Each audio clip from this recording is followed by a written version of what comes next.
Hello there, El Presidente Tel here.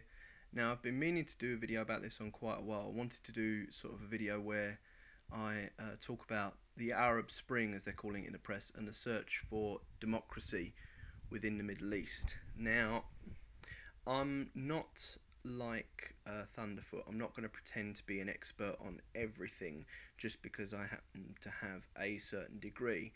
But I'd like to show this for the record. This is a copy of my degree here. Just hold it up for you there.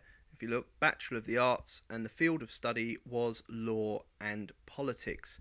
So I actually studied political science, so I know what I'm talking about. Now, with the Arab Spring, it's been very interesting development because we've had a lot of nations rise up against their leaders and demand what they consider to be a more representative form of democracy in their countries. Now, to understand why this is so important, you have to kind of know about the leaders in the Middle East. People like Hosni Mubarak, people like Bashar al Assad, these are dynastic rulers. They're people who are only there because of who their family is. Bashar Assad specifically, because he was only there because his father Hafiz took over the country in a military coup. Now, it seems to be a thing that the Western governments are very keen to support the democratic movements, but there doesn't seem to be any follow through because, as we've seen in Egypt, President Mubarak was deposed because all of his legitimacy went. The military effectively came in and told him to step aside, and we have a military ruling council. But the protesters are out again in Tahrir Square wanting more democracy. They don't think change is quick enough. And it's going to be a gradual process in the Middle East because if you look at most of these countries, it's like Iraq, Iran, Syria, Egypt, Jordan, Libya, there's not been a great deal of democracy, not by European standards anyway. You know, you had Nasser ruling Egypt, then we had all the way through to Sadat, he was killed, and then you have Mubarak, who's managed to hold power for 30 years.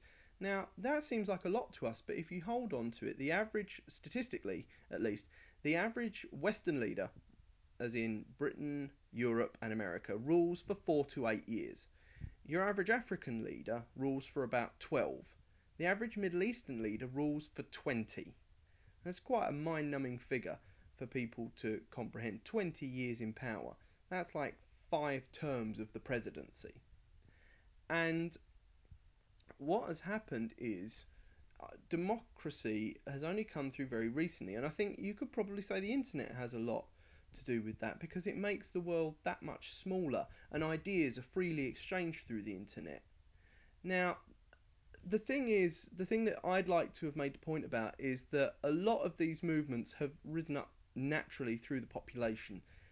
Things like Twitter, Facebook, those kind of things. Stuff that the Islamists also used, but the Islamists have not been in on this. If we looked all the time, all through the riots in Egypt, the protests in Tunisia, the civil war that's going on in the Yemen, the protests against the repressive government in Bahrain, the protests against the repressive and murderous government of Syria, we see that there are no Al Qaeda people taking opinions on this because, to put it quite frankly, to anyone who thinks Al Qaeda have been honest, they've dropped the ball. They never saw this coming, much like most of the people in the West didn't see it coming. The fact is, the people have reached a time now where they want change in their countries. And I think, if anything, the world should support them because they are wanting change. But the only place we seem to have really supported is Libya, where we've gone in with the aim of removing a dictator in Colonel Gaddafi. Now, I would say a lot of it is probably to do with settling old scores, you know, trying to win one over for Reagan and take out the last vestiges of anti-Americanism in the Middle East. But it might well work against us because now NATO is not exactly being favoured. You've had the South African President Jacob Zuma, for what it's worth, come out and criticise NATO for being heavy-handed and the wrong kind of response. And we've had a lot of problems with civilian casualties and killing the rebels, and when we don't know who the rebels are, we don't know what their intentions are once they get in. I mean, it could very much be like the initial few years of the Cuban Revolution, where the people had no idea how to run a country, and they were starting from scratch, and it went very badly at the beginning. But we focus on Libya and we focus on the military mission, but I think that takes away from the picture in the Middle East as a whole. I think the time is coming when the Assads of this world are going to realise that their time is finite and it's running out, and that they're going to have to step aside for the good of the people. If they are true patriots, if you're a true patriot to your country, you realise that if you are in charge, the best thing to do for the good of the nation sometimes is to step aside and let the people work out what they want to do. But these people have stayed in power for so long, they don't know anything else, and they're frightened.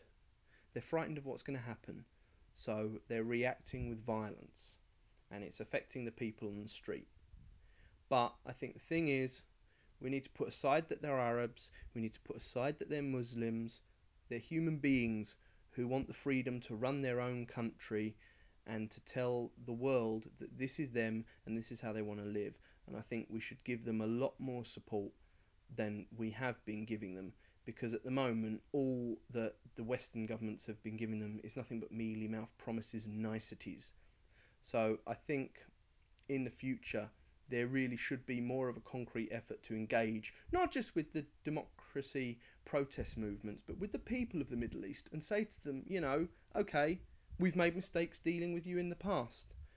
What can we do now to move forward? Because that is the only way that we're going to solve a lot of the problems in the world right now, because they all stem from the conflicts in that area that we could do a lot more to resolve.